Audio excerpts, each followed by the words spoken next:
This is Winnipeg Sports Talk Daily with Andrew Hustler Paterson and Michael Remis.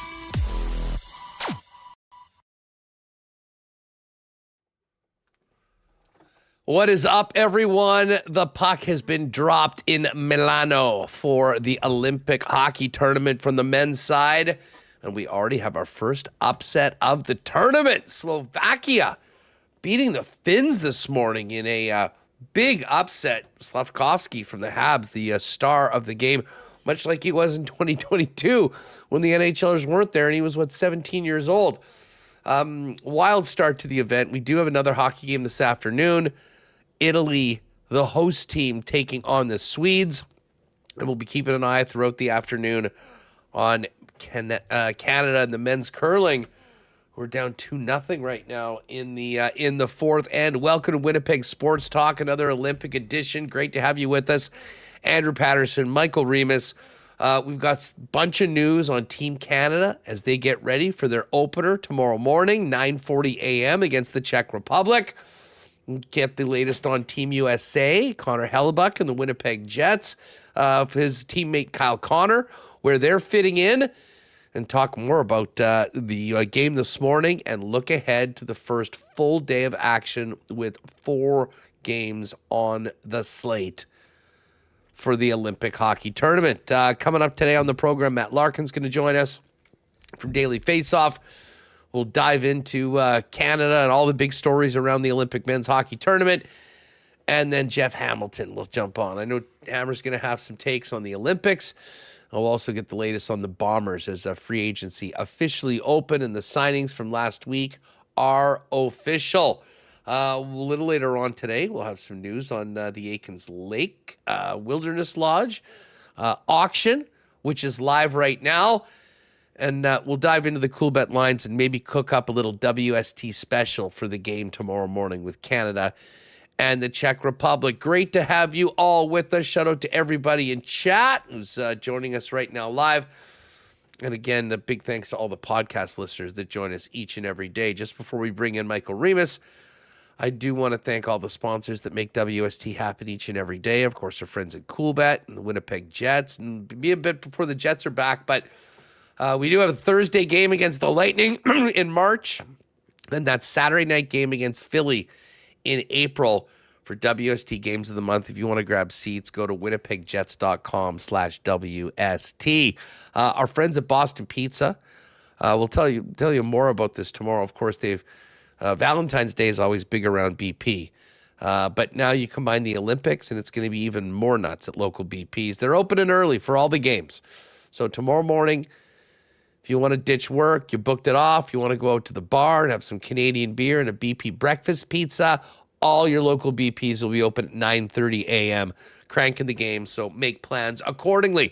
Also want to thank Princess Auto, Chud's Power Sports, Clean Line. We'll get to the lines for Canada and the USA and some of the other teams as we get going for Clean Line Plumbing, Heating, and Electrical. Of course, Manitoba Battery, Rollies Transfer, St. Vital Dental Center, the St. Boniface Hospital Mega Millions Lottery, Princess Auto, Royal Sports, Little Brown Jug, and we will get to a why not question of the day for Not Autocorp at Waverly and McGillivray. The chat's popping already.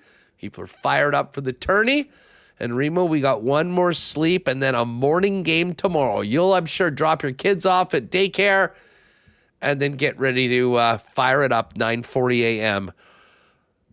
for the return of Team Canada and best on best play. I'm so fired up, and yes, we are here. Olympic hockey is in the house, and some new, well, not new developments, but reacquainting ourselves with Olympic hockey. As you texted me, whoa, no TV timeouts. I messaged you, or I said on the show, no digital board ads. This is incredible, distraction-free hockey. And also, we have this super intermission panel where the forces of TSN and Sportsnet combine into something that we have never seen. It happens every so often in the Olympics, but this is men Olympic hockey with NHLers. And here we have James Duthie leading a panel that includes Kevin Bieksa. You have Mike Johnson paired with Chris Cuthbert. It's crazy stuff happening, and all in the name of Olympic hockey. Yeah, Duthie throwing over to Elliot Friedman. Yeah, it's wild. And of course Cheryl Pounder and Cassie Campbell-Pascal, who were covering the women's event, also part of that panel as well. So, I mean, that was the first thing that just looked weird. And I got to tell you, I think Mike Johnson is as good as we've got when it comes to color commentary for NHL hockey. And Chris Cuthbert is an absolute legend. It took a little bit, it sounded, I don't want to say it sounded off because it sounded great with those two in, but it took a little bit to realize, okay, yeah, this is different than what we're normally getting. And then once you got to the first intermission and saw the panel, you realize that, the world is coming together in Milan for the games. We've also got the titans of Canadian media coming together to put their best foot forward. But speaking of putting their best foot forward, how about Yuri Slafkovsky of the Montreal Canadiens? He was the story of the Olympic Games 4 years ago. I believe getting the MVP, scoring 7 goals in the tournament. And I know that our pal Sean Starr called him second half Slav last week when he was on with us, or a couple weeks ago before the Jets-Habs game. Good thing for the Slovaks that this game is in the second half of the season, because he basically picked up right where he left off 4 years ago, leading the Slovaks to somewhat of a stunning upset over the Finns in the first round. Slovakia was 85-1 to win the tournament, which, just to put into perspective, the Swiss were 30-1. They only have, I think, 5 NHLers on their team. So it was somewhat stunning to see them win 4-1 in the fashion that they did.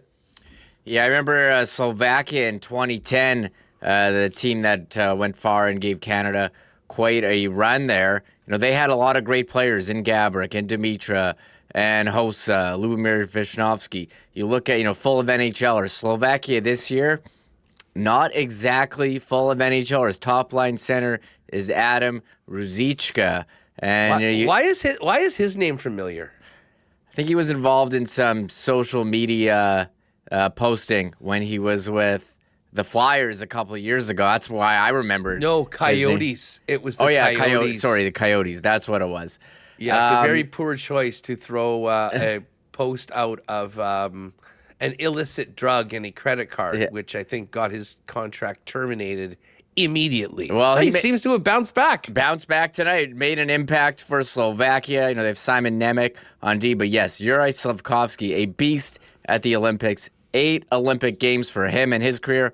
9 goals, moving up the all-time ranks. And it was an incredible goaltending performance as well, which you need when you're going to pull off an upset in these games. But Slovakia coming to the table and saying, hey, why weren't we invited to the Four Nations, taking down Finland, who was there. So first upset in the first game, pretty good start. And we got Sweden, Italy coming up this afternoon.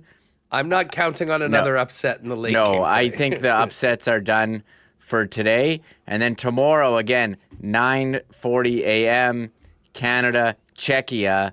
And then early in the morning, Switzerland, France. But we'll be dialed into Canada, Czechia, and then, yes, Germany, Denmark, Latvia, USA in the afternoon. So the way they've structured the pools, you don't get the only match with the Four Nations together is going to be a Sweden-Finland game Friday morning.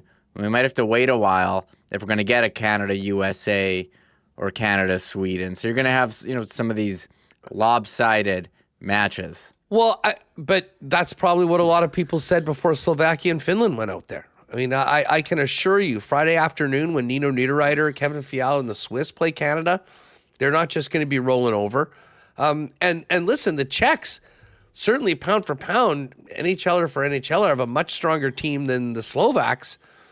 So, like, I really think that loss by Finland put everybody on notice that, you're going to, I mean, lineups may look as they are. You might recognize certain guys from NHL teams and NHL stars, but you got to come out and you got to execute. And the Finns didn't do that. Now, listen, the Slovak goaltender was great. Made a lot of saves in that game. I think 17 in the first period. But it was the other thing that kind of stood out to me from a Finnish standpoint is they were chasing the game in the third period. Is they weren't leaning on Rantanen and Hintz. They were going back to Joel Armia's line. The third and the fourth lines were the ones that were playing more with the game in hand. And maybe that was just they didn't like what they were getting out of their top six. But I think this is a little bit of a cautionary tale for the Canadians, for the Americans, and for the Swedes today, albeit maybe not against Italy, that you still have to come out, execute, and take care of your business. And it was the Slovaks with the big 3-point win today and a +3 in the goal differential that could very well be impactful later on. I mean, there's certainly no question that Finland could beat Sweden. I mean, you could have, if the Swedes beat the Slovaks, the Finns beat the Swedes, and they all beat Italy, you're talking about a 3-way tie at 6 points for first in the group. And then goals for, goal differential, all of that will play into it. So the Slovaks announced their arrival. If you weren't giving them much of a chance, they made a big statement today against the Finns, who have to be incredibly disappointed with the result. Yeah, and the way this tournament is, the top teams and the next best team get the bye to the quarterfinals, and the rest go into a preliminary round. So you're playing for seeding.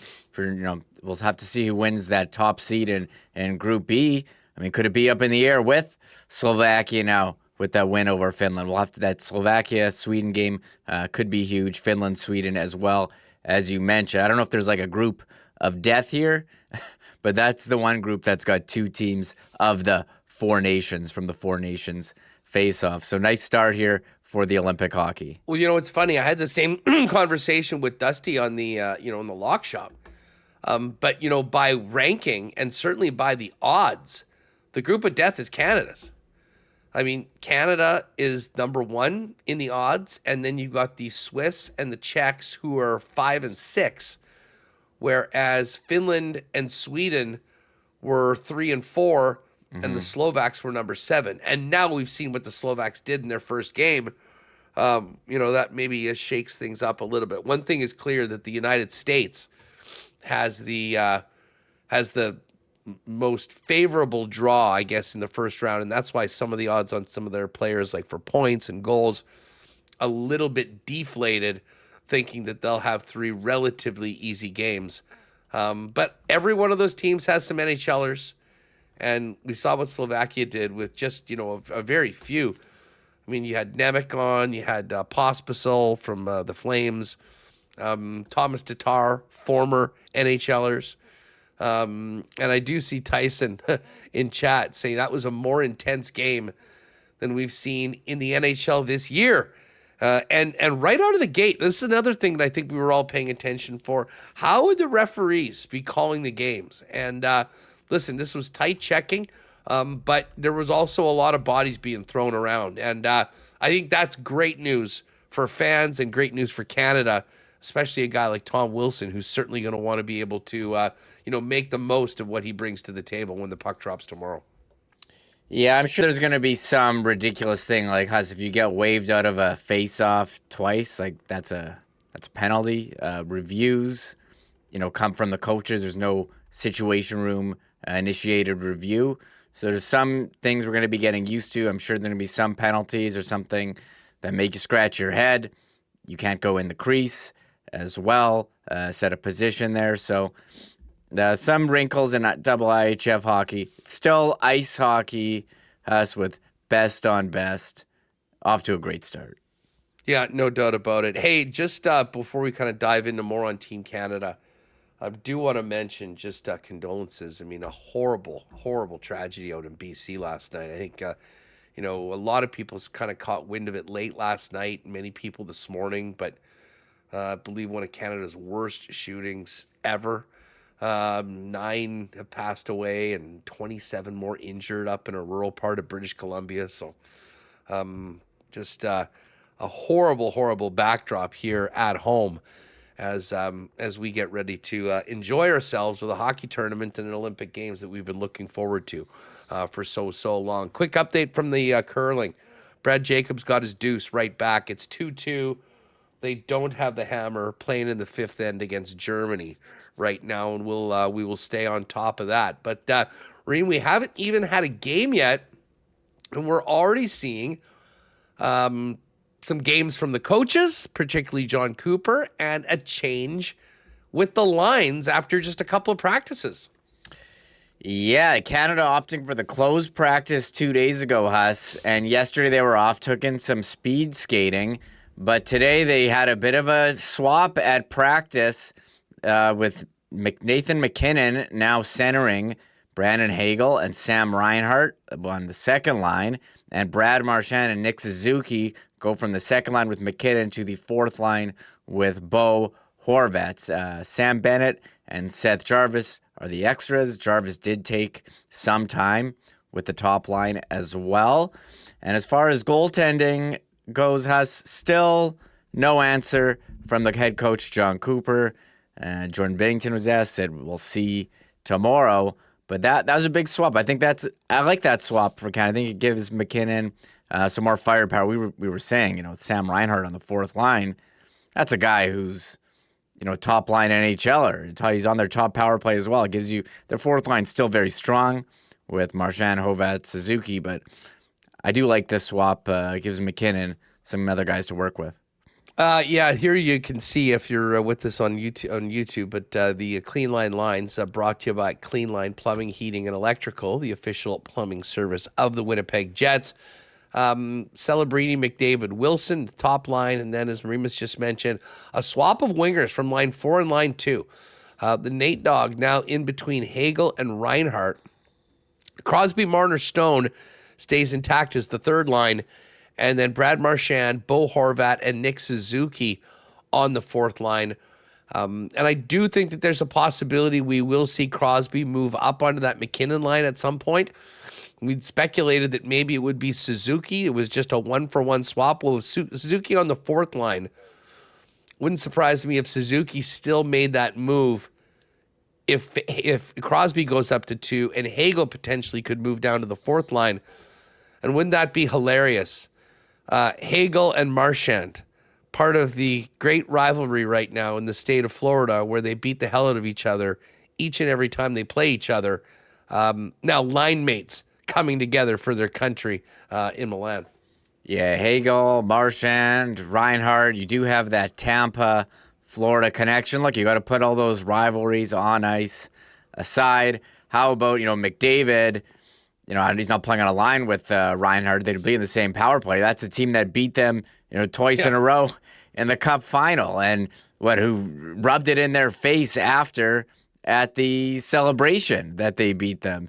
So I think brings everyone together, competing for their country. But it is interesting. Those guys, normally hate each other for NHL purposes, but international hockey coming together for the flag. Well, I'll say this. I hope that Connor has the opportunity to win a gold medal and then tell Marchand and Reinhart to enjoy their extended break that they're going to have because they're not in the playoffs. But all teammates today, everyone on the same side. Here's the projected power plays for Canada. McDavid, McKinnon, Crosby, Reinhart, Makar.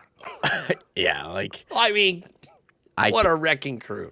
I can't wait for that first power play. I remember at the Four Nations when they came on for the first time and were passing the puck around so fast like it was nothing. It was beautiful. It was incredible to watch. You don't see that ever. So I'm so proud. Although I don't think there's going to be a ton of penalties. The Four Nations, it was a pretty clean game, so they didn't need the power play a ton. But holy crap, that first power play is... And there wasn't a ton of penalties today, despite the hitting, so that I think bodes well. But don't take penalties against Canada. The other power play unit, Celebrini, Marner, Stone, Harvat, and Theodore.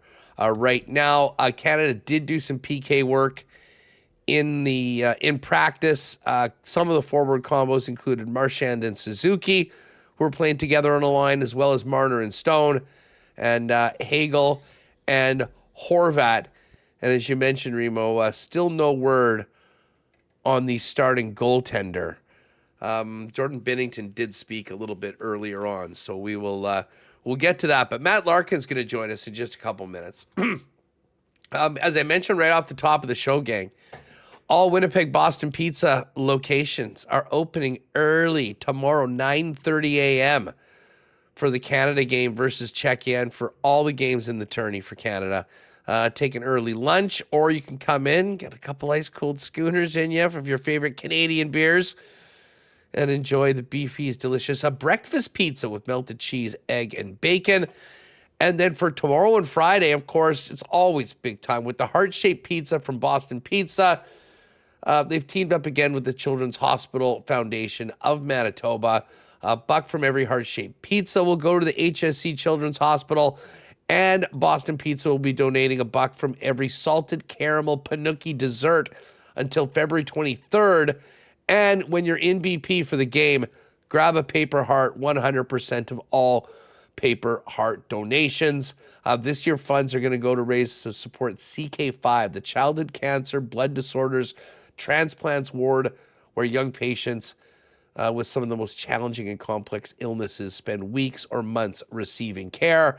It's all available for dine-in, takeout, and delivery, but make a point of getting down to BP for the games. Of course, tomorrow morning, 9:40. BP's will be open at 9:30, and then Friday afternoon over, 2:10 p.m. And for us, we're going to do a pregame show, essentially, WST, from 1 till about 2:10. And then as soon as the game is over, we'll finish up the show. Connor will take over along with Remo. I think Liz, potentially a guest or two, with everything that we saw. So busy at BP, busy here at Winnipeg Sports Talk as well. All right, hey, I want to I'll give a big shout out to our friends at Uptown Alley. Heck, if you got tomorrow off, maybe that's what you do. You go to BP, have a great morning watching Team Canada, then head over to Uptown Alley and have a blast in the afternoon. Nowhere in the city can you have fun like you can at Uptown Alley, with dozens of 5-pin lanes, 10-pin lanes, a state-of-the-art arcade with some of the latest and best games around, and other great games where you'll win tickets for prizes you can take home, not to mention unbelievable food and drink options, which are perfect for just a couple folks going out to have a good time, or birthday parties, group and corporate gatherings as well. If you're planning a group event, I mean, you just talk to the folks at Uptown. You let them know what activities you want to do, what you want to eat or drink, and any add-ons, and their event staff will take care of all of the rest of it. And of course, every night after 9 p.m., they've got that great bowl and play special with 90 minutes of bowling and a $10 arcade card at just $20.49. Uptown Alley, 1301 St. Matthews Avenue. And you can find them online at uptownalley.com. Folks, if you've got a move coming up, lean on our friends at Rollies, the experts in moving and the most trusted name in moving in Manitoba for over 60 years. Check out their website at rollies.com. And you can find out all about all of their services. But what you're going to want to do is click on Request an Estimate. Use that promo code WST for a special discount on moving services and supplies, and then let them know when and where you're planning on moving, what needs to be moved, and they'll turn around quickly with a great quote and get you locked in for the white glove treatment and service that they've been famous for now into their 7th decade. For all your moving needs, make it Rollies Transfer, the most trusted name in the game. Find out more today online at rollies.com. And hey, hopefully tomorrow after this game, well, when we're doing the program, and then on Friday will be all smiles for Canadian hockey fans with great performances by our team. Speaking of that smile, if you need to get that worked on, or it's been a minute since you've been to the dentist, why don't you head over to our pal Dr. Terry and the great people at St. Vital Dental Center. Been serving generations of Winnipeggers and Manitobans, and now have a beautiful new facility at 167 St. Anne's with convenient free parking right behind the building and a full array of dental services, from cleanings and checkups to things like dental implants. They really do it all for clients from 6 months to 99 plus. For all your dental needs, make it St. Vital Dental Center. You can check them out online and make an appointment at stvitaldental.ca. All right, let's talk a little Canada Olympic hockey. One more sleep before we drop the puck, and our pal Matt Larkin from Daily Faceoff joins us now. Matty, what's going on? Are you ready to get this going or what? Oh, Hustler, I'm very excited. It's been 12 years in the making. We just saw a pretty exciting upset, which I think kind of serves notice to every other big dog in the tournament. This is serious business. That was a very physical game, Finland, Slovakia. So I can't wait to see Canada and Czechia tomorrow. Yeah, listen, before we dive into Canada and the Czechs and the rest of the path for Canada, I wanted to get your thoughts on that opening game. I mean, it was a physical, particularly the first period. I mean, there were a lot of big hits, teams sort of trying to establish themselves physically, and we didn't see the parade to the penalty box that I think was the worry of some. What were your takeaways from the style of play and the way the games were officiated? Yeah, it's interesting because I felt like the fiery competitiveness felt like a carryover from what sort of surprised everybody at the Four Nations Faceoff, even though now we're playing with the IIHF rulebook. I think it's a pleasant surprise. I think it's the smaller ice surface playing up in terms of kind of lending to a more physical environment. It's slightly smaller even than an NHL ice surface. And I think you saw Slovakia kind of leaning on its strengths. It does have guys like Martin Pospisil and, of course, Jaroslav Slavkovsky and Eric Chernak. It's got some big, strong guys, and they were sort of out-talented on paper, but they took it to the Finns with physicality to kind of level the playing field.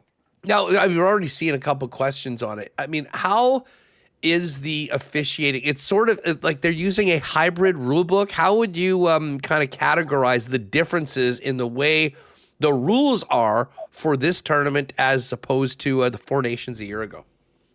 Well, the biggest one is going to be fighting, of course. I don't think we're going to see gloves being dropped the way they were in Four Nations. There's less of a tolerance for that. You're kind of just out of the game if you want to go in that direction. But overall, I would just say that vicious body contact, so clear headshots, tend to be policed a little tighter, although I say that, and there was the hit that Pospisil took in the game today. It didn't seem like it was policed that hard. So, but at least on paper, that has been the history. So if you're wondering, okay, what's it going to mean for someone like a Tom Wilson? That's a fair question to have, because he's someone who's so big.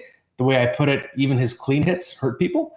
I think in the IHF, sometimes a clean hit won't be tolerated if it does too much damage. That would be the biggest difference. And of course, the trapezoid for the goalies.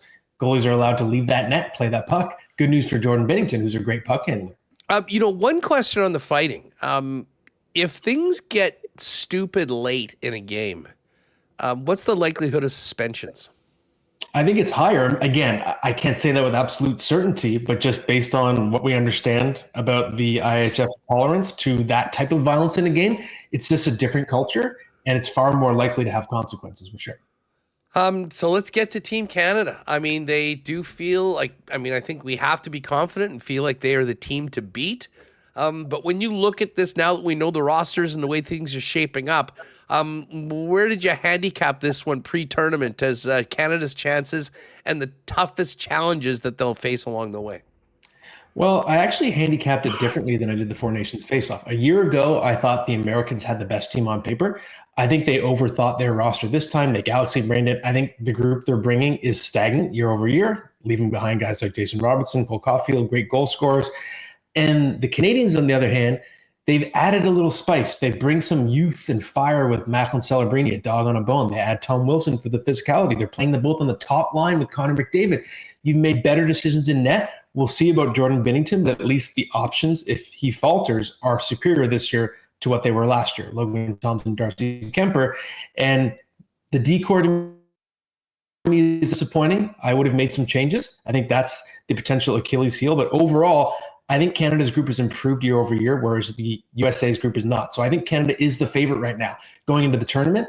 In terms of what to watch for, pitfalls, Hustler, to me, people are going to say Binnington. I'm sure we'll get into that. But I think it's a decor, because the group you've brought is not as versatile as it could have been. If you brought an Evan Bouchard, a Jacob Chikrin, a Matthew Schaefer, those are guys that have size and skating and defensive ability and offensive ability. The group you have now, if you're John Cooper, you have to sort of choose the type of lineup you're going to want, right? So if you're going to have a Thomas Harley, a Josh Morrissey, a Devon Toews, a Cale Makar, that's a small guy lineup. If you want to have Travis Sanheim and Colton Parayko in there, well, then you're losing a lot of skill in your lineup. You're kind of having to choose your identity game to game, whereas if you made different decisions, you would have had much more versatility in terms of having guys that can do everything well. So I'm a little worried about the D-core as a potential area of weakness for Canada. You know, the blue line, this is the way things looked in practice. Taves and Makar, I mean, they'll play a ton. Josh Morrissey's back up with Colton Parayko, who we saw in the Four Nations. Harley's playing with Doughty, and then Theodore and Sanheim. Who will be the top three pairs, do you think? And who will be the guy that doesn't dress? Well, right now, Taves and Makar is the only pair we can trust for the entire tournament. They're going to be stapled together. They're going to play the most minutes. Makar's going to play 25 plus a game. I think everything after that's pretty fluid. So it looks to me, based on line rushes, like it's Morrissey, Parayko as your second pair. Morrissey, I think, has earned that spot. I think Parayko was Canada's worst defender at the Four Nations. I would not have brought him for the tournament, but I get you're trying to go with contrast. You have a puck mover, Morrissey. You have size and strength with Parayko. You have a puck mover in, say, Theodore on the third pair, and you have size, strength, reach in Travis Sanheim. So I think that's going to be the deployment. I suspect that Thomas Harley is going to be the odd man out. He was the number 8 guy. He only came in on an emergency basis last year. He's had a bit of a spotty season as well with the Dallas Stars compared to last year. So I suspect he is your extra guy because you have enough mobility in the lineup already. What I'm wondering about is, do you consider, because Parayko struggled last year at the Four Nations, do you consider him being your 7th D-man? You don't start him on a pair and you use him only for the penalty kill because, of course, you are allowed to dress 20 skaters. You can have 13 forwards. You can have 7 D-men. Maybe you use Parayko as just a specialist for the PK. Yeah, that is something. And you know what? If I recall correctly, I do think that Josh had some time playing with Doughty on some shifts at last point. And listen, Doughty's a guy that, you know, I know he goes all the way back to the 2010 Olympics, but he still plays at a really high level. And this is a team that I think has really prioritized that sort of experience, cup-winning pedigree and all that. And certainly Drew Doughty brings as much of that as anyone to the blue line. Yeah, I think with Doughty, the thing is with his leadership, his experience, his resume, you still have that even if he's not on the ice, even if he's just in your room, or if he is the 7th defenseman, you still get all those benefits of having him. But maybe you're saving him just based on someone who has a lot more mileage on the tires in his career.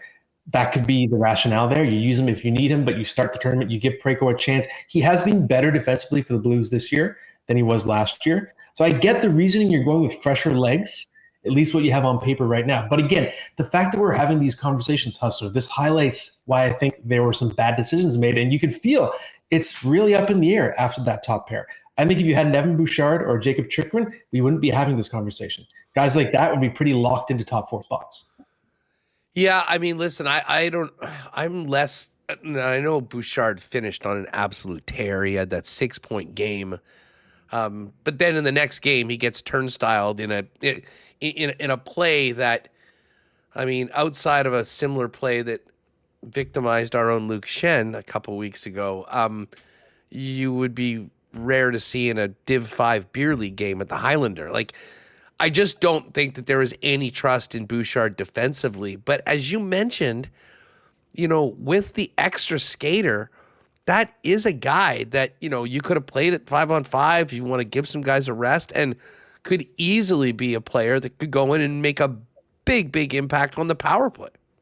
Exactly. And I still think even though that top power play unit looks really exciting with Crosby, McDavid, McKinnon, Makar, Reinhart, what you don't have is a true boomer in terms of just an electric shot. Whereas let's say USA is going to put Tage Thompson out there. With Evan Bouchard, you would have had that one-timer, the Bouch bomb, which would have provided a different look.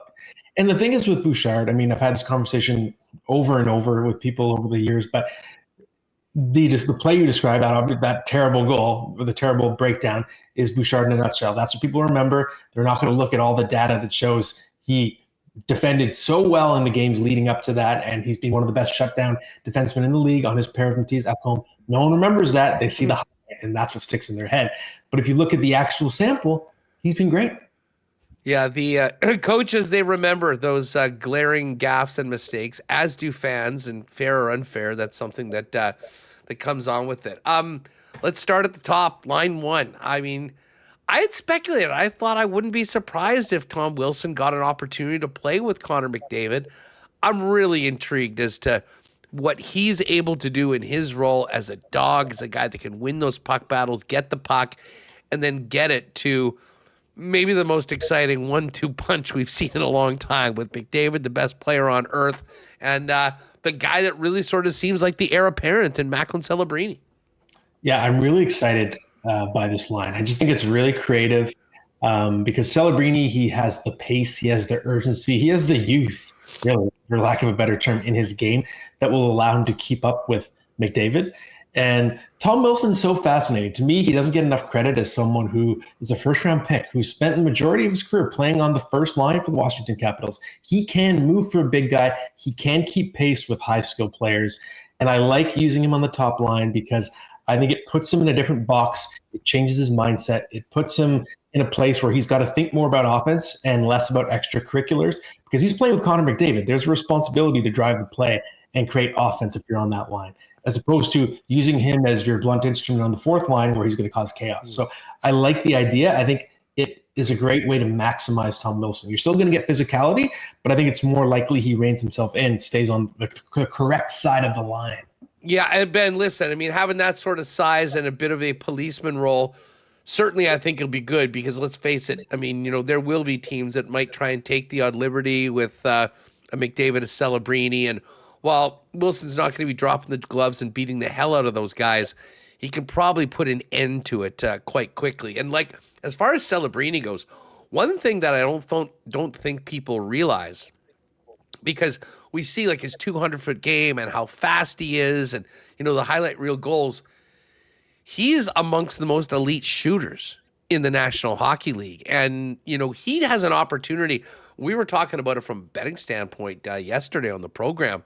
I mean, I think to be a trigger man on a line with Connor McDavid, and I think he's very live to, you know, potentially lead Canada in goals or to be very, very impactful offensively. And then on the Wilson side of things, if those guys are running around making magic and you have that beast in front of the net, he's on a 40-goal pace himself. Yeah, exactly. And I always say, like, the prototypical best line formation in the NHL is you need one passer, one digger, and one shooter. And that's what you have with this group, right? It's a perfectly balanced line. And I love the idea of Celebrini being obviously the youngest guy in the team. You're not giving him too much responsibility. Yes, he's on the top line, but you're not playing him at center where he's going to have to take on matchups and feel the burden of handling it all himself. If you put him on the wing, I think it allows for more creativity. It allows Connor McDavid to do a lot of the puck carrying and for Celebrini to find soft spots in the defense. So to me, it's just a really exciting trio.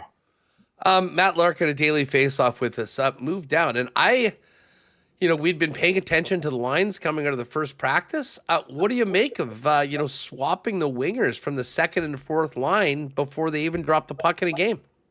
Yeah, I mean, I did predict it. I saw it a couple of days ago, and I thought, I don't think this is going to stick. All due respect to Nick Suzuki, I just thought he was a little too high up for someone who wasn't even on the team last year. Also, who's pretty useful when he's deployed as a center as well. So I didn't think that was going to stick. I'm a little surprised you didn't put Crosby. They didn't put Crosby back on the second line because Crosby, McKinnon, Reinhart, that was the best line at the Four Nations. But I get the idea. By having McDavid, McKinnon, Crosby on different lines, it's just kind of unfair, letting them each drive their own group. And you still have the McKinnon-Reinhart combination, which was good at the Four Nations. Brandon Hagel is someone who could play with elite players as well. So I like that. Hagel, McKinnon, Reinhart as your second line. To me, the third line is very fascinating. Marner, Crosby, Stone, because it's a cerebral line. It's not going to be the fastest line up there in terms of, Crosby's getting up there and Mark Stone is probably the slowest player on the team. But wow, is that line going to be smart. And Marner and Stone are just great defensive wingers. They're amazing at intercepting pucks. They're the two best in the game over the last decade. I think they're 1-2, maybe Draisaitl's there as well. So I just think that line is going to have the puck all the time. They're going to be really hard to get past in terms of generating chances the other way. So I wonder if that's going to be kind of your shutdown group. with Crosby between Mark. That was my read. That was my read on it. And again, this kind of goes back to when Suzuki was on the wing on the McKinnon line. But it would be a very simple swap if you chased a goal. You wanted to get Sid a little bit of time with McKinnon to just simply move that. Now, obviously, with Hagel up there, Hagel could be the guy, but Hagel could move to the fourth line. You could move Suzuki into the middle and still have, the defensive excellence of a Marner and Stone, who, for my money, has had the best stick in the league for maybe the better part of the last 10 years, to have those tough matchups going up against the top teams. And that Sidney Crosby, right off the bat, he's a guy that will do whatever he can to help his team win in any way. And if it is a less offensive role, but one that's equally important to the team, you're getting 100% buy-in from the captain. Absolutely. And of course, face-off prowess. What's really fascinating to me as well, Hustler, is if you're looking at, who are the best defensive wingers in hockey? A lot of people would say Marner and Stone, but a lot of people would say Brendan Hagel and Sam Reinhart. And they're on the second line with Nathan McKinnon. Sam Reinhart was second in the Selke Trophy vote last year. And those two, I think, are going to bring a great defensive conscience to the line with McKinnon as well. The only thing it does highlight is I wondered in terms of injury replacement for Braden Point. Like Seth Jarvis is another guy who's really good at both ends of the ice. It would have been fascinating to see Canada bring more of a pure goal scorer like a Bedard or a Wyatt Johnston or Zach Hyman as well, or Mark Scheifele, shout out WC. But I think those are all examples of guys who can score more and are more offensively oriented. But you have so many guys that are good on their own end. It's almost an embarrassment of riches. Like, do you have more two-way forwards than you even need? The fourth line, Horvat, Suzuki, Marchand. Ken, you want to talk about great players that are playing far below where they normally do. You can make an argument that certainly Brad Marchand is capable of playing higher up in the lineup. Even at his age, the season that he's had, what he does defensively, agitating, but also with a knack for scoring big goals is a play. But I think these guys are going to get plenty of ice time as well. And Bo Horvat's interesting. He's a guy that wasn't on the team last year. Some people thought that maybe he got the nod above a Scheifele based on, the 200-foot game. And then Nick Suzuki, we haven't seen him play on the wing very much. And, you probably could swap those two guys. But as presently constructed, a fourth line that probably won't play as much as the top three, but can go out and be effective and, frankly, dangerous in all three zones. Yeah, dangerous is the word. It almost reminds me of in the playoffs last year with the Florida Panthers when you had the line of Brad Marchand, Anton Lundell, and Eetu Luostarinen.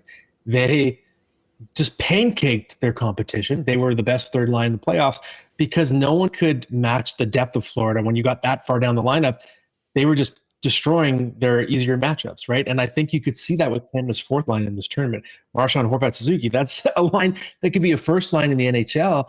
And would it surprise you at all if they turned out to be a sensation and one of them leads the team in goals? I wouldn't really put it past them because they all have the talent. They all have some jam in their game. Bo Horvat really good on faceoffs as well. And he can get really hot as a goal scorer.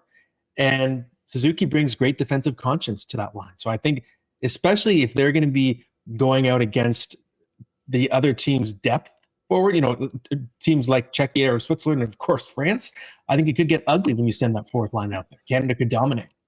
I am trying not to beat this dead horse because we've been talking about it for 2 years. I do have major concerns about Jordan Binnington if he's the guy going out. Do you expect him to be the number one? Right out of the gate. I've said this before, but I'll say it to you. I would far prefer Logan Thompson's the guy based on his body of work over the last 2 years that gets the start and is the one.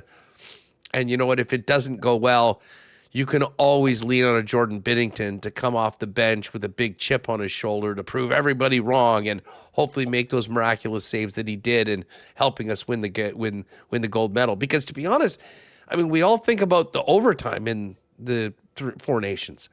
There was a sketchy goal in pretty much every game that he played, and I'm not sure that's going to cut it against this level of competition. Yeah, he was shaky. He was bend but don't break in that tournament for sure.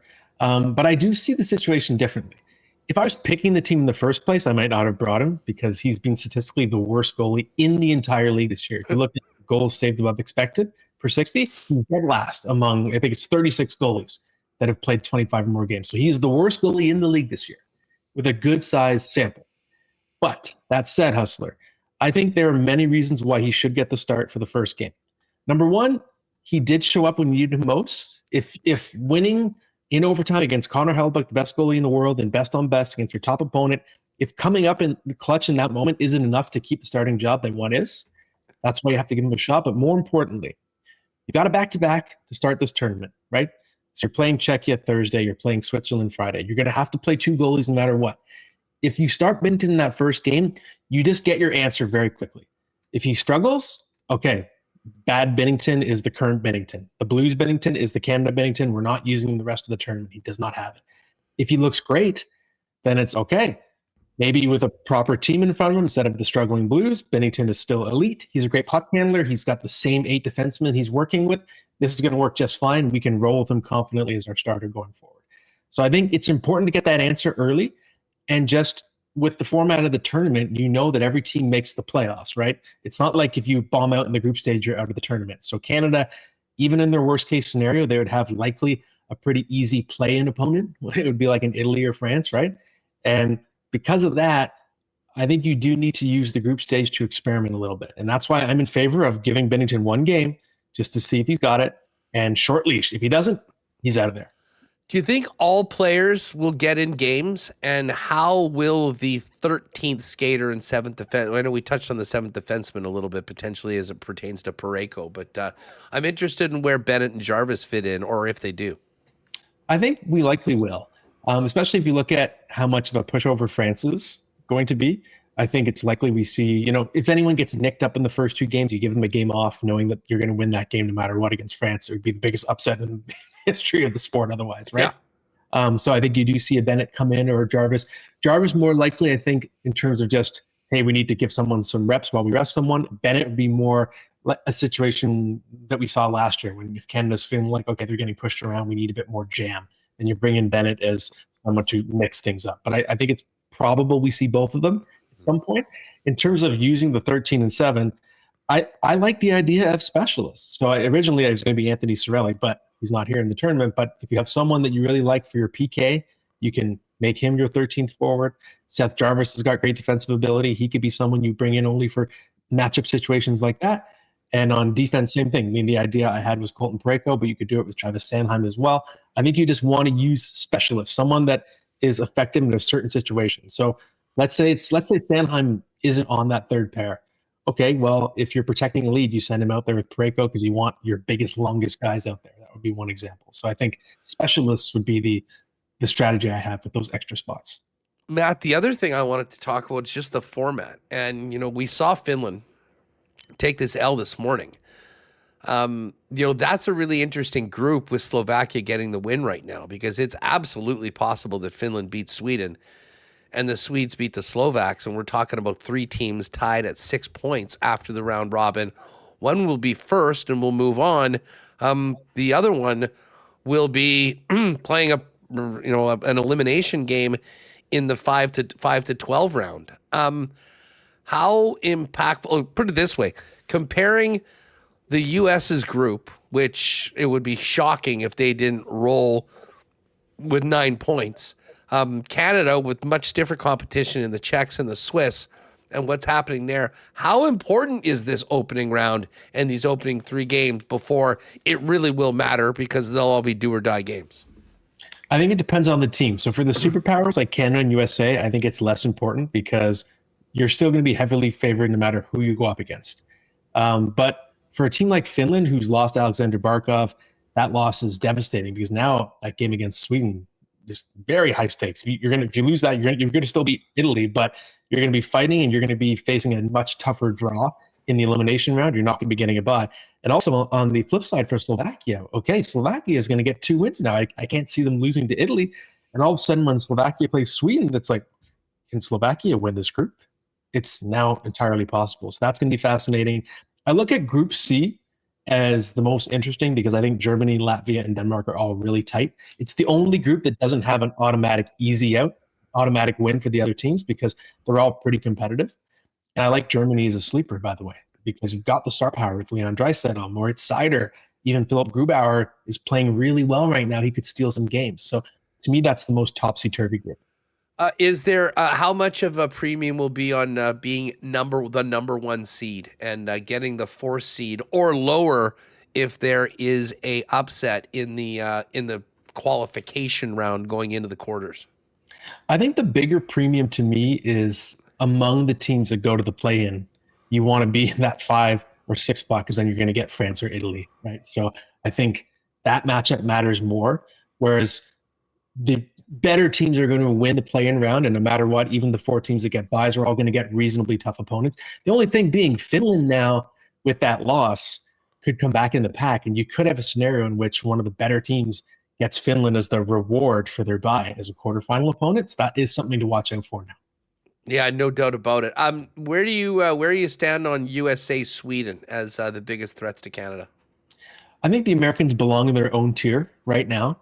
They have the best D-core by far. Everyone talks about the goaltending. Yes, it's an advantage. Only Russia, if they were playing, would have the ability to hold the candle to what the Americans could bring. But to me, as we saw with Samuel Hlavach with Slovakia today, any goalie can get hot in a short tournament. I think what matters more is that D-core for the Americans. It's so good.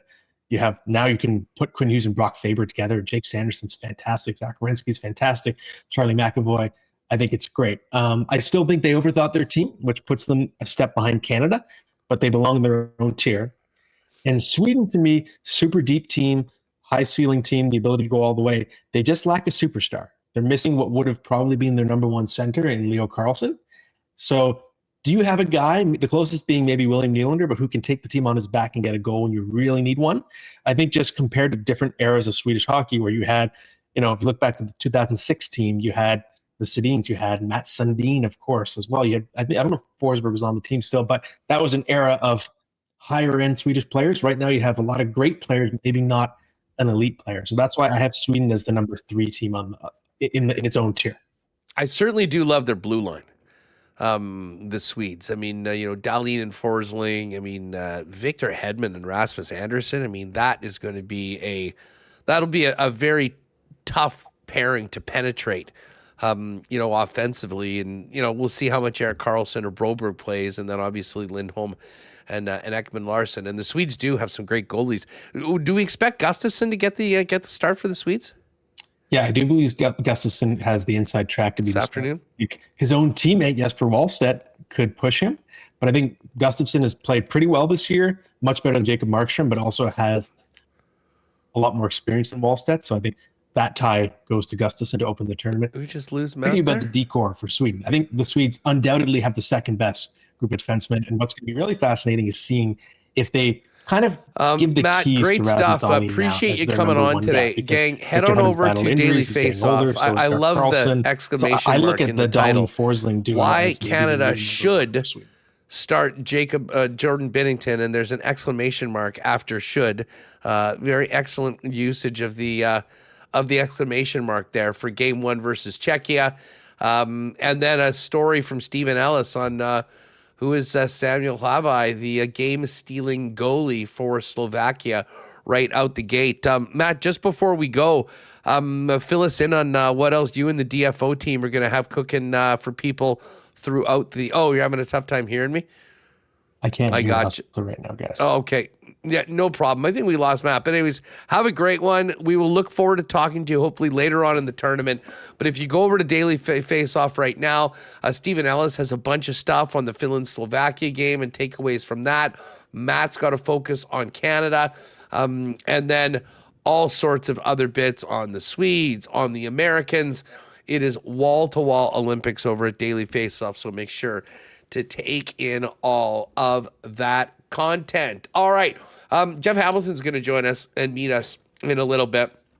Folks, don't forget, you have less than 48 hours to get your tickets in 1 day and 10 hours as we are live right now to make sure that you are eligible for the ultimate bonus prizes in the St. Boniface Hospital Mega Million Choices lottery. Head over to stbmillionschoices.ca by Thursday at midnight and get your tickets in, and you'll have a chance for prizes worth over $140,000.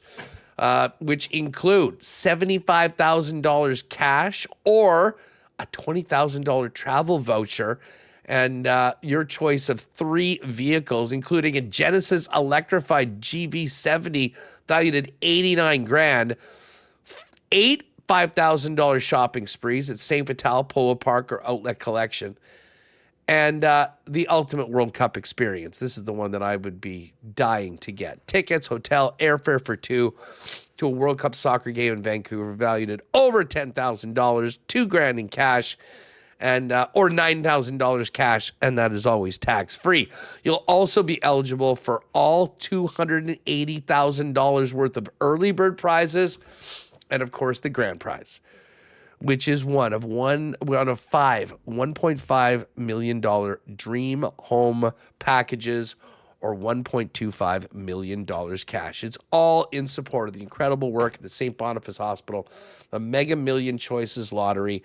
Go to stbmegamillionchoices.ca to get your tickets. You can also get them in person at your local London Drugs or Red River Co-op location. Got to thank our friends over at Chud's Power Sports for their support of WST. Of course, the gang at Chud's is all locked in on the Olympics, but they're probably locked in on some X Games stuff too, because it is snowmobile season right now, and they've got amazing deals right now on Polaris and Arctic Cat sleds, with the snow day deals right now on Polaris, and great deals on the Arctic Cat Dream Tag sales event. Deals on all in-stock snowmobiles right now.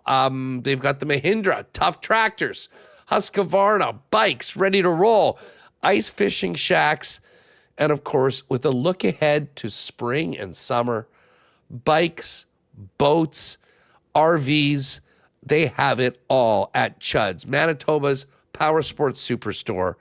For over 80 years, the Derminator and the gang would love to see up in Gimli at the corner of Highway 8 and 231 with the best in products, the best in price, and a staff of experience that cannot be compared anywhere else in the city. It's all in the province, I should say. It's all up in Gimli. Pop by and see them there, or check them out online at chudspowersports.com. And hit that e-commerce link in the top right corner for the best in clearance deals on gear and accessories. We know you love good deals, people. It's all at Chud's Power Sports. A huge thanks to our friends at Princess Auto for their support at WST. Big news with the Bombers. And our Bomber reports will be getting going for Princess Auto as well. Of course, the home of the Winnipeg Blue Bombers is Princess Auto Stadium. Talk a little Bombers with Jeff Hamilton coming up in just a minute.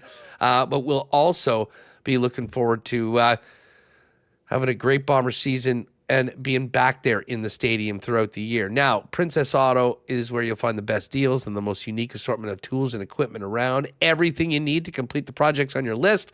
Start something new is over at Princess Auto. Pop by and see them, Panet Road, Portage Avenue, West Brandon, or shop online 24/7, 365 at princessauto.com.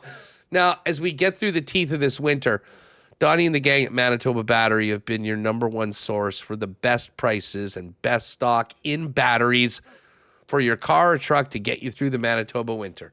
Now, we're probably not through it all. And if you are wondering where your battery's at, you can pop into any Manitoba Battery location for a free battery test. And if you need a new one, you'll get the best price in town. They beat the pants off the big box stores when it comes to price and customer service as well, not to mention if you have a tough time getting out there, the car won't go, they'll deliver those batteries to you anywhere inside the perimeter of Winnipeg as well. It's all waiting for you at Manitoba Battery, and then we can start thinking about sled batteries, boat batteries, ATV batteries. They've got those all as well at the best prices in town. Manitoba Battery, Dovercourt Drive, Logan Avenue. Shop online today at manitobabattery.com. All right, let's get the hammer in here. Jeff Hamilton of the Winnipeg Free Press joins us. Hammer, what's going on? How's your week been, and have you been enjoying the Olympic Games? The week's been good, Huss. The games have been good for the most part. I took in the early festivities, opening ceremonies. To me,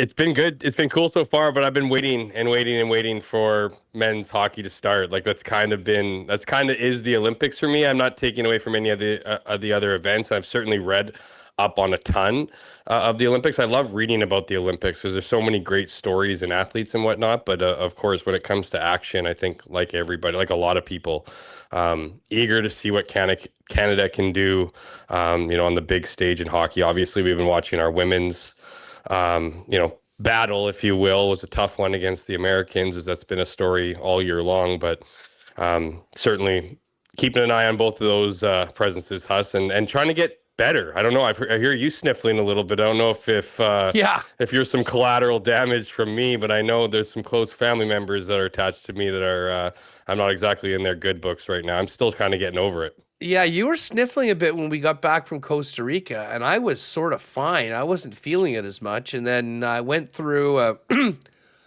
a pretty fun Super Bowl weekend, and then yesterday started feeling it a bit. And as they say, I've sort of been down and out, but definitely wanted to be on the show today and get ready for this Olympic hockey and talk about Team Canada and all that. You're a warrior, my friend. You're a warrior.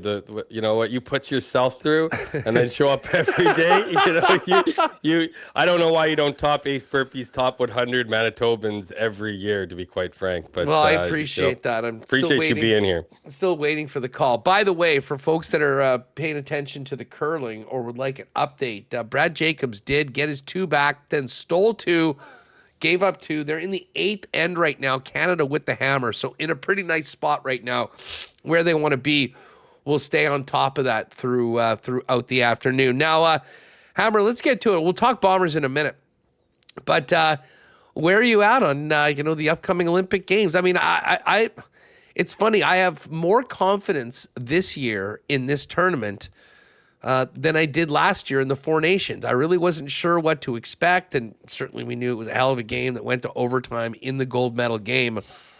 Something about this team with the players that they have added, and like Celebrini, and certainly it's going to be really neat to see Tom Wilson playing with McDavid, the leadership of Sidney Crosby, but also just what we're hearing from this team, the way they're approaching everything.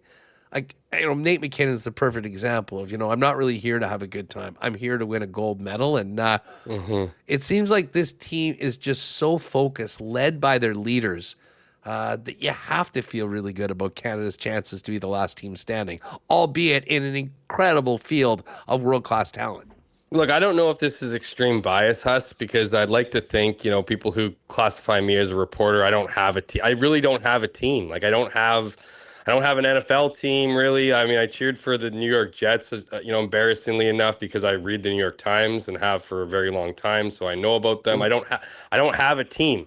But when it comes to the Olympics, the last time I really felt it was when Canada won that gold, in men's hockey, obviously in 2014, and of course 2010. I mean, I remember where I was. I was in university. I was in Ottawa. I remember just the atmosphere, right? Those are moments. Those are the few moments I have in my sports watching history where I can actually feel something. And so I look at the lineups going into this Olympics, and not that I felt like I was on an island, because I understand why a lot of people like what the United States has in their roster. I mean, look at their blue line. Their blue line is undeniable. Their goaltending, well, great on paper, I think has a few holes here. And I think people know that here in Winnipeg as they've watched Connor Hellebuyck kind of battle his game after being the Hart Trophy winner the year before. So, but my point is, I look at Canada, man, and they seem unstoppable. And again, I don't know if it's an extreme bias on my part. There's certainly an element there, but I see them as absolute dominant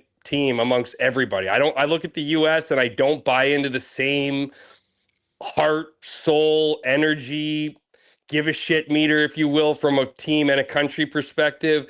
I don't know. Maybe it's just that Canadian pride taking over, but I see Canada as a great team. I love that Macklin Celebrini is on the top line with Connor McDavid. I love that Tom Wilson is on that top line. I love what they're doing, separating some of the line drivers, because I think, this is my biggest confidence behind Team Canada heading into the Olympics is I think there's going to be nerves. There's no doubt. I mean, there needs to be nerves. If there's not nerves, it would be weird. But I think Team Canada went through that in Four Nations. I think they went through that pressure cooker, best on best. Canada has to win because it is gold or bust for Canada, right? I don't know if you can say that for any other country in this tournament, but for Canada, you certainly can. I think, again, they went through those nerves, those jitters, that pressure cooker. And again, it's still going to be a massive pressure cooker here. I just think that they're almost kind of hardened from that experience. And I think that's going to serve them well here. And it's not about dominating teams and whatnot, but I do think John Cooper is a great coach. I think there's a science behind this. And I think, hopefully it plays out the way it's supposed to play out, and the Canadians are a dominating force. I'm not thinking they're going to roll over everybody, but I do see them in the gold medal game, and I'm hoping for, another repeat of glory for all of Canada in its most important sport at the Olympics. I'm not sure if you caught us talking with Matt Larkin before you came on. I did catch a bit of it, yeah. And listen, I have to admit, I was a little dubious on Parayko with the season that he's had, and even when we saw him last year, I thought Josh Morrissey was cleaning up a bit for him in that, but I love the fact that there is an extra player both at forward and both on defense, because I do think with the ability to dress that extra defenseman, and I would imagine it's probably Harley is the 8th defenseman, which probably means Drew Doughty's out.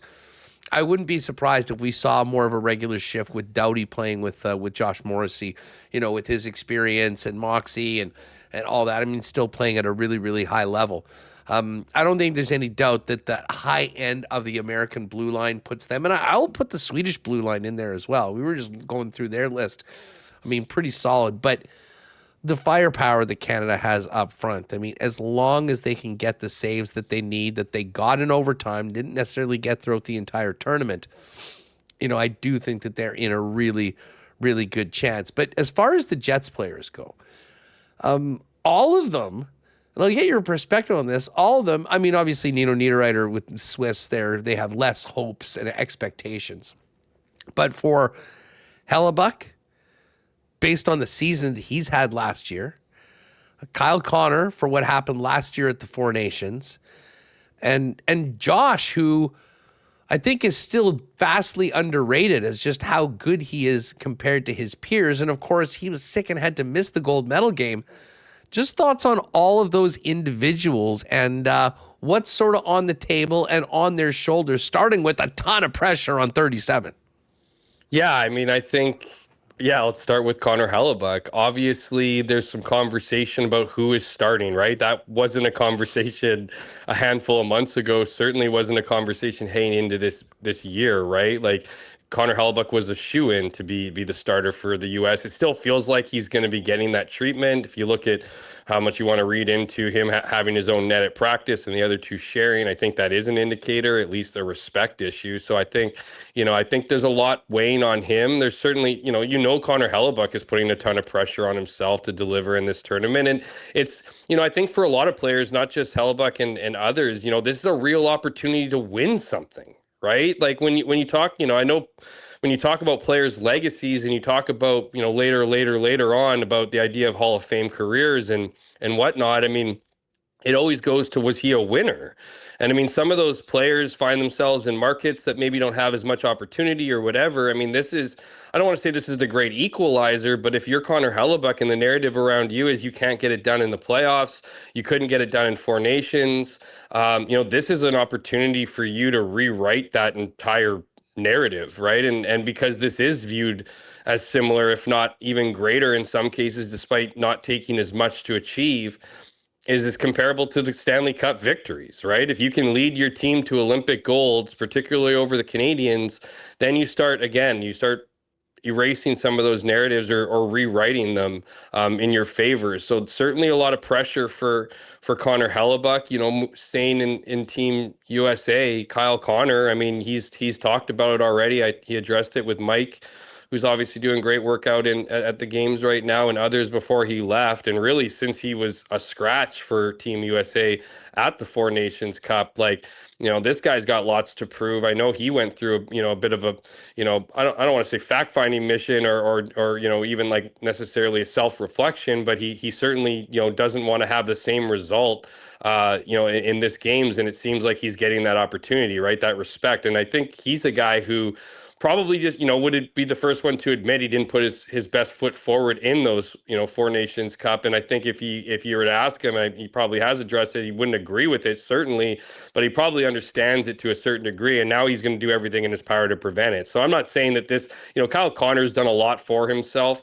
As far as his reputation in the league, I don't think it was a big knock against him in Four Nations. In fact, I would argue a lot of people probably defended him and felt it was bizarre that they would leave a guy with his talent, out of that such important game. But at the same time, he's trying to do what everybody else is trying to do, and that's bring glory and gold to your country. So there's an inherent pressure in there. And then Josh Morrissey, I mean, you look at the Canadian defense, and I'm not going to disagree with you. He probably deserves more respect than he gets, but I do think he gets a lot of respect. I mean, he's a shoo-in top 4 defender on Team Canada, right? I mean, there's lots of talk, who knows what the future looks like, of maybe one day him playing with Makar. Like, who knows, right? They obviously have that connection and work together in the offseason and whatnot. But, for Josh and the rest of the Canadians, that pressure, again, it applies to everybody on every team, particularly those who are favored or in the top 4 or 5, 4 teams, right?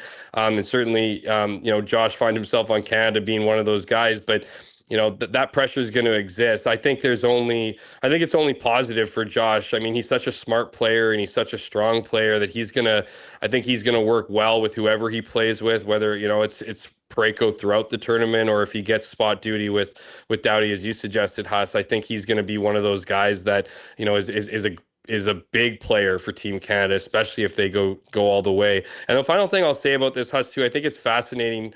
I think coaching is so important in this tournament. And, and I say that because when you really look at the impact coaching has on, in the 4 major professional sports or professional sports in general, hockey's kind of viewed as the least impactful, right? The players do the damage on the ice, and while there is strategy and certain, obviously formats that you want your players to play, it's the players that kind of dictate the situation. And so what I think is going to be really important, and what John Cooper is kind of known for, and I'm sure other coaches on other teams, Sullivan included, is that you need to know who's going in a certain game, right? Like, that's kind of what you're trying to figure out with Scott Arniel's trying to do with the Winnipeg Jets every game. What every NHL coach is doing is you're trying to see who's got it that particular night, that particular game, and maximize. Obviously, you're going to give longer leashes to your better players and hope they figure it out, but it really is that coach who can, 40 minutes into a game, if he's not getting it from his horses, can identify who is going, and those can be the differences, particularly in close-net games. Imagine having such a weapon, such a menu of weapons, and having to determine, and let's face it, there's going to be egos involved too. Like, everyone is going to be a team player, and there's no doubt gold is, it's going to be the one main goal, but there's going to be players who feel they need to be a part of this or should be a part of it in certain moments. And that's where coaching, I think, is going to be so critical, is determining who's going in those games, who's really meshing and making those decisions on the fly. I think it's going to be a fascinating way to watch the games. Yeah, bring it on. Get this. We had an upset to start the hockey tournament this morning. Is Italy up right now? Italy's up 1-0 on Sweden. And I see Lucas in the chat through 20 on Italy. It's 35-1. I just saw you give off mic, give a Kenny Weeb, what's going on here kind of situation, and I thought maybe we lost connection or I was going on my rant too long. But no, I was. Here we are. This is even crazier. Remo, Remo, throw the mic on? Did you see this goal? What happened? I turned on right after they scored. I see T. Appalling said it was Gustafson's worst goal of the season. Oh my God! And now this goalie for Italy keeps flopping around. This is a crazy game here so far. Yeah, I think the puck line was 5.5 in this. Oh my God! And the funny thing is, Jeff, with that upset this morning. Jump on it live, Sweden right now. Yeah, well, I think it sort of put a lot of teams on notice. Now, maybe not necessarily the Swedes playing Italy, but especially in that group, there's a lot of possibilities of how things could shake out now that Slovakia has the win. They've still got to play their arch rivals, the Finns, who will be up for that game, having already lost. And, it was sort of a cautionary tale to a bunch of the other teams that think that, they should have some very winnable games early on that you can't take anything for granted in a tournament of this magnitude. It's a tale as old as time, though, Huss, in sports. I mean, there are easier games, including this one. Like, I have no doubt in my mind Sweden's going to figure it out against Italy. That would be the ultimate stage fright situation, letdown game. But, I mean, there is no easy games. I mean, there shouldn't be, because the thing is teams, and I know if you look at, particularly the U.S., you look at Canada's got a little bit more difficult of a, preliminary round here. These games are tune-up games for these teams. It's because these teams don't play together all the time. They want to make sure that when it's best on, by the time they meet, it's best on best. And so, there's a lot of kinks to work out, right? When it comes to lineups with again, these players aren't playing together regularly. They get together. It's been a while since, obviously the Olympics has had best on best. So it's not like these guys are getting together regularly and whipping the puck around. So there is going to be, I think, and obviously with it being in Italy, there's that adrenaline and excitement, and you only need a bad stop or a bad play by a goalie to beat them. So I think you're fair in your assessment that first game is perhaps a wake up call for the rest of the groups. But I think of all the teams, Finland was the most susceptible in this tournament. And so it's not too surprising. However, I think we always like to see these big stories. And even if you can have a team scare another team, right, or put them in a situation where they have a little bit of a tougher road into the playoffs, I think that's pretty much what you can really ask for. Well, there you have it. Italy up 1-0. I'm sure the explosion in the crowd for the home team would have been incredible. Oh, here's Ticona Pauly in the chat. Happy belated birthday, Huss. Thank you. Remember Bruno Zarillo playing Team Italy? We were actually talking about Bruno Zarillo, I think, in some hockey conversation while we were away. And does anyone build a better rink than the Italians? Well, Ticona Pauly, I'm not going to touch that one. I have a 1919 on you. Thanks a lot, buddy. Appreciate it. Happy belated, Huss. I didn't realize we were such close birthday buddies when I was teasing my birthday when we were away. I didn't know you were right around the corner. Yeah, 6 days after you and Bryce. And as I say, not a great time to not be feeling so hot, but we'll get ready. It's going to be a fun weekend. Long weekend, a couple Olympic games, and then right back into next week with the qualifying round, the quarterfinals, and everything that'll be taking up. I mean, next week is just going to be absolutely bananas, but I want to savor all of it as we get a little closer to tomorrow morning, finally getting this Canadian team onto the ice. Hammer, while we've got you, it was wild. We did that show from Costa Rica last Monday with all the breaking news out of Sunday with the Bombers and the big signings. And it's like been crickets in the league for the actual start. Like everything that was announced was announced. We will talk. I do love the signing of Javon Santos-Knox. So I'll get your thoughts on that. But there hasn't been a lot going on elsewhere. I mean, a few things. Eric Lofton's going to Hamilton, but like all of the big news seemingly was a week ago, and it has been kind of a snail's pace through the early part of official free agency. What gives? Yeah, I mean, that's kind of what I predicted last week when you asked me about it, just that, I didn't see a lot more action really out there, right? I mean, and that was a combination of, to your point, a super busy day one of the the illegal tampering period, which led to a majority, 90% of the deals that were done, leading into free agency. And then there was a lot of work done from each team with their respective free agents and signing them before they got to the window. So I think there was a lot, there's still tons of turnover, obviously, and that proved that again this year, but there's still a lot of retention in this league as well.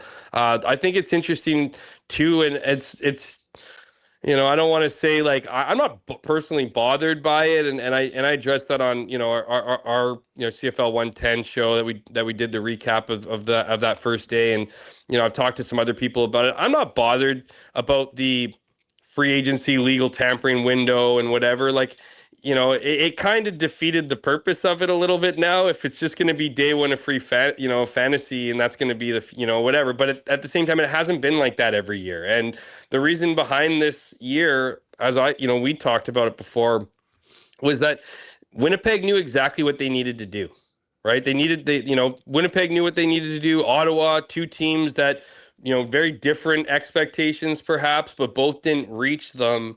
Both went out there and identified the need for change, right? They needed major change. You had other teams dip in, Edmonton, then you had other, the rest of the league kind of follow suit with a couple plays here or there. But, I think, again, we also talked about this before. If you win free agency, very rarely does it mean you win the end of the year. So a lot of teams look at the money they have and have plans and, again, retain some of their own players. There's still some players out there that are probably going to come a bit cheaper, but we saw a lot of players go early on, but we also saw a lot of players go early on for high price tags. And, I know that the cap is rising, so it's going to feel less compared to other years, these big ads, but these are still big signings. And I look at the Bombers, right? They made Braxton the highest paid American receiver. They made, Jake Seresna the highest among the highest American D linemen. Like, that wasn't dipping your toe in. That was going out and spending a lot of money. So we'll see what happens here. I don't think the league's going to, change anything. I think, we'll see what happens next year.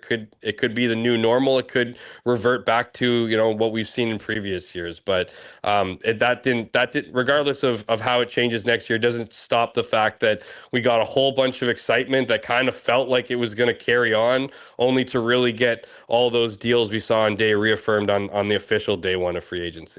Just quickly, what did you think of Santos Knox coming back? I mean, a little younger than Kyrie Wilson, a guy that, to be honest, I mean, there'll be smarter people that break down tape more than me, but I mean, I watch pretty much all the games. He always seems to be around the football and involved, and obviously knows Winnipeg as well from his time here, getting his feet wet in the CFL in 17 and 18. Yeah, I said surprising, not because it's, as a good thing for Winnipeg. I just didn't think he'd be available. You look at the linebacker depth. Obviously Winnipeg has depth there, but I think adding someone like Javon Santos Knox, who's a great player, a great person, right? Like, he hasn't changed. I make an effort to see him every time I'm in Ottawa, covering the Bombers and Red Blacks game, just because, and I actually went back and checked how long he was with Winnipeg. He was only in Winnipeg for like 2 seasons and made such an impression, certainly with the media and with fans, just for being a solid guy and certainly a great player. So to have his addition, that's exactly what the Bombers are looking for. And I'd be curious because he also, he really enjoyed his time in Ottawa. Like, he loved it in Ottawa. So I wonder if that was just a disappointing situation for him. Obviously, they have a lot of turnover and change and have looked to, maybe look towards a different leadership group. But, so things obviously didn't work out in the nation's capital for him to come to Winnipeg, another, the other city that, I know he was in Hamilton too, but the other city that he other city that he really knows and loves, I think is a great situation for both sides. And I could see him being a real impact player on that defense. T. Will in the chat. Thanks for the super chat, dude. Happy belated birthday, Remo. Oh, and Huss too, I guess. And of course, Hammer as well. Appreciate that, dude. Yeah, listen, I think, and I mentioned that when he was here, we were at a BP. Can't remember if it was before or after one of the Bomber games in I think it was 17. And there was a table of 6 people, and they were all in Santos Knox jerseys. So it was pretty clear that was probably his family, and we talked to them for a bit. They were so excited for him, and he's really carved himself out a great career, and it'll be great to see him back. I think it's a big, big boost for the defense. And the one other thing I'll say about him, a very versatile player, playing inside and outside, and that seems to be a great fit for what Jordan Younger does with his players in that Bomber defense. Yeah, I'd almost go as far as to say it's a requirement. So, I think that's when you look at the depth around linebacker, that gives Jordan Younger a lot of options and how to deploy his guys. So, yeah, I think, he certainly, Knox is a versatile guy and would fit really well. And I'm sure that's a big part of what attracted him to come into Winnipeg. Hammer, great stuff, man. Set that alarm tomorrow. I mean, you'll be up early. You'll get through your morning routine, and then 9:40. It doesn't start off with, France or Italy. It starts off with the Czechs, and it should be a great test for Canada right out of the gate. And we'll look forward to catching up next week because we've seen a bunch of the games, and we're on the precipice of the big-time medal games for Team Canada in the Olympic hockey. Have a great one, and I hope you're feeling better too, pal. Yeah, I'm on the men for sure. Really appreciate it. We'll do it all again next week. Should have even more to talk about with these games getting underway. I'm really excited. So everybody have a great week, great weekend, and we'll do it again next week. Take it easy. There is Jeff Hamilton at Jeff K. Hamilton on X. 1-1. Was it Landeskog that scored for the Swedes? Yep. And the Italians still hanging in there. I mean, they're a bit of aggressive. They had a 2-on-1. Great back check, I think, from Jesper Bratt that kept them in it. But kind of waiting for the dam to burst. But right now it's 1-1 between Sweden and Italy. And Brad Jacobs just pulled ahead going into 10. He scored 2 in the 9th. So Germany does have the hammer, but they're down 2. And that is not a good spot to be against the juggernaut Jacobs Rink. All right. You know what? Hey, listen, before we get to our next guest, let's hear, we've got a little bit of audio on Team Canada. And Remo, let's start off with John Cooper. Cooper spoke after practice on, after the move, just becoming a little more comfortable with the line combos. Again, if you join us a little late, we did have a switch. Reinhardt and Hagel moving from Horvat's wing on the 4th line to McKinnon's wing, and Suzuki and Marchand moving down to 4. Here's Cooper on his lines. I think so. That's a big part of it, right? To be fortunate enough to have 3 practices and go through some things, but you can see just the execution in this day compared to 2 days ago is vastly different. So the energy level and everything that's gone into this, unlike Four Nations, we didn't have to deal with jet lag. We didn't have to deal with other distractions. And I would never call the Olympics, we want this. We want our guys to go to the skating. We want our guys to spend time in the village with the other athletes. They come back and tell the greatest stories. And, that unlike, the Four Nations where it was just us there, now there's a whole country here. And I think it's really given our guys that extra energy. And so, but I saw it today and it's been great. All right, so there's a little bit of John Cooper on what's going on. Now, there was, a few shuffles. Seth Jarvis got a little spot on the top line yesterday. We mentioned shuffling McKinnon with his wingers. Here's a little bit more from John Cooper on what's going on heading into tomorrow. Well, again, we don't have a lot of time. And so this isn't, we're throwing darts at a dartboard. We want to be able to see some things and who can keep up with who. Is there a little, can you peek at a little chemistry in practice and stuff like that? So, our hope is, we're going to have 13 guys who are going to dress. Somebody's going to have to sit, but, as you saw in Four Nations, everybody ended up playing. So you got to mix in guys and see where they fit. And so it was a good exercise for us today. All right, there is the captain, or the coach, I should say. And now the captain, Sidney Crosby, had a few words as well. I'm so excited to see Macklin Celebrini make his Olympic debut. He's going to be up there. But a lot of comparisons have been made, which was pretty high praise for the 19-year-old of the San Jose Sharks. Here's what Sidney Crosby had to say about Macklin Celebrini. I think he's ready. I think, he's a competitive guy. He earned his spot on this team for a reason. I think he likes the challenge, and he's proven time and time again that he likes these kind of opportunities. So he's earned it, and he looks great out there. I think he's ready to go. Now, here's one more from Crosby. And I'll be honest, it does sort of feel bigger than some of the previous Olympics. I mean, 2010 was special because we were hosting. Obviously, there was 2002 in Salt Lake, coming off the disappointment in Nagano. But we got a taste of it at the Four Nations. It's been so long since Best on Best and the NHLers have been there. Here's Crosby on if this one maybe feels bigger than the previous Olympic Games he's participated in. Well, it feels pretty similar, to be honest with you. It has been a while, so it's hard to compare this much time apart, but they feel very similar. It's a great event. To see all the other athletes, see the competition, what it means to everybody. To play for Team Canada, it's special. All right, now let's get to goaltending. Jordan Binnington, who had been rumored to be the day one starter, despite everything that's maybe transpired this season with the St. Louis Blues, was asked if he's going to be in the net tomorrow for Canada. Here's what he had to say. we'll have to wait and see. What's it been like kind of waiting for that news and kind of waiting for that information for you? This has been a long time coming for you. Man, I'm just enjoying the moment and each day, one day at a time, and taking it all in, and it's been fun. Practicing with these guys at this caliber is a lot of fun as a goaltender because it's just clean, precise plays, and you get to make a lot of big saves in practice if you can, and so it's been a lot of fun. So there's Binner. We'll find out tomorrow whether he will be in the net, because John Cooper was a little coy when he was asked if he will name his starting goaltender. No, what is common practice with me all the time is, we usually meet at night before a game, and I tell the guys at that meeting. So, sorry, boys. If we had a night practice, maybe. It's common practice for us to ask. Would we be safe to assume, rarely do you start goalies in back-to-back games back home, that we'll see two different guys in these first two? I would say that's a safe assumption. I mean, we have three phenomenal goalies, and so goalies that have a lot of hardware on their trophy case. So as you said, it doesn't happen too often when we start goalies back to back. We're in a situation where that can happen, so there's a good chance.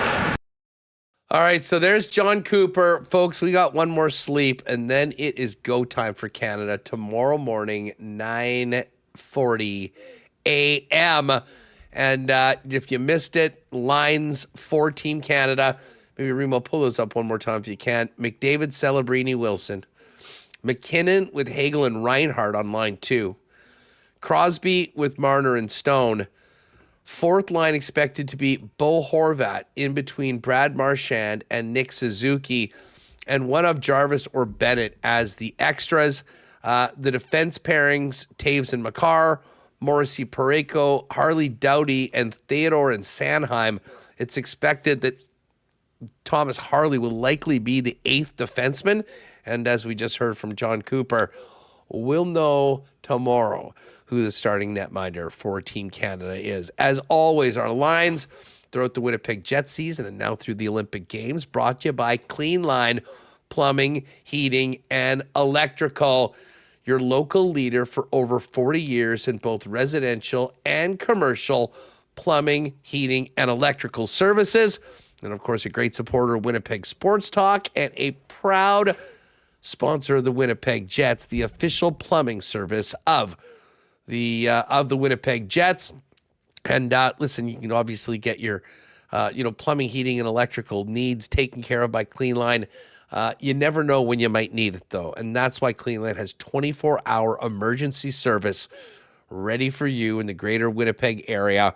204-500-2001. Mark that one down. You never know when you might need it, but when you do, Clean Line has your back and will service all of your needs 24/7, 365. Hey, if you haven't got your Canada gear for the tournament yet, get on down to Royal Sports today. They've got hats, they've got hoodies, they've got jerseys, they've got so much representing the red and white for the Olympic Games and, of course, the upcoming World Cup, which we're hosting as well. We had quite the conversation about $100 Lululemon mitts last week on the program. They've got much cooler, much more affordable Canada mitts as well, kind of hearkening back to the good old Canadian mitts that everyone loved in and around 2010. Your Team Canada headquarters is Royal Sports, Winnipeg's #1 sports superstore for over 50 years, family owned and operated. While you're there, check out the best in Jets and NHL merchandise. We'll be getting the Seahawks championship gear in very soon after their Super Bowl win on the weekend. And a full hockey department, best in the city, and snowboards as well. Real busy right now as people plan for a little spring break action. Royal Sports, 750 Pembina. Follow them on Instagram at Royal Sports Winnipeg as well for the latest merchandise drops and sale information. All right, we're going to find out a little bit more on this Aikens Lake auction that we're doing with our friends at the HSC Foundation. First up, though, let's give a big cheers to our friends at Winnipeg's favorite local brewery, Little Brown Jug. You train day in and day out, learning new techniques, approaching new concepts, and living out the thrill of achieving your goals. Building a craft beer is no different. While you spend your hours on the ice, we spend ours here, brewing our trademark beer. Again, again, and again. Here's to pushing the status quo and challenging ourselves to build something memorable. 1919 by Little Brown Jug.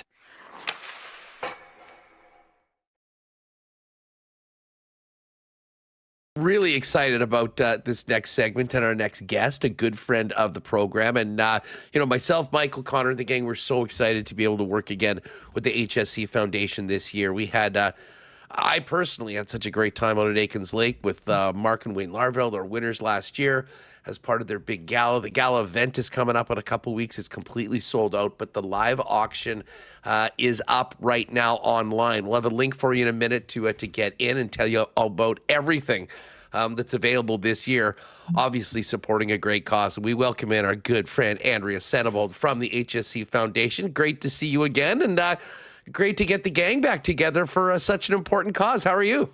I'm great, Huss. It's really good to see you again. Thanks for agreeing to do this. Listen, as I said, you don't have to twist my arm to get up to Aikens Lake. I mean, it is my favorite 3 days of the year every year. And, man, we had such a great time with our winners, including a rookie fisherman in Wayne Larveld, who popped a 29-inch master angler walleye on the last day of the trip, which was really the highlight for all of us. But, just on this, it wasn't just for the fishing trip. And there's so many incredible prizes that are available at the auction, which we'll talk about in a minute. We had some great response from Winnipeg Sports Talk viewers and listeners last year, and the first year we did this. Yeah, it was incredible. Your listeners dove right in. There was lots of bidding on a lot of the, sports themed prizes, obviously, but also a lot of the other ones. We have some great, really unique luxury and sort of one-of-a-kind type experiences we like to curate for this. And so your listeners were incredible, and they helped us have our most successful Savor event that we've had to date. Well, that is great to hear. Hopefully we can take it to another level this year. Before we get into the fishing trip, a couple Jets experiences and everything else that's available, important to note what this money goes to, the very, very important work of the HSC Foundation. Yeah, so that's the good thing about, bidding on these prizes. That winning bid is going to go towards something really important. So HSC Foundation supports HSC, which is Manitoba's hospital. And we see that because, a large part of the really big specific surgeries that happen and complicated care that happens in Manitoba happens at our hospital. And so we're focused on connecting donor dollars and supporting things that will really move innovation and advance patient care within that hospital. So we do a lot of things that focus on minimally invasive surgery, robotics, things that are going to have a really broad scope and impact in innovation and advancing that patient care.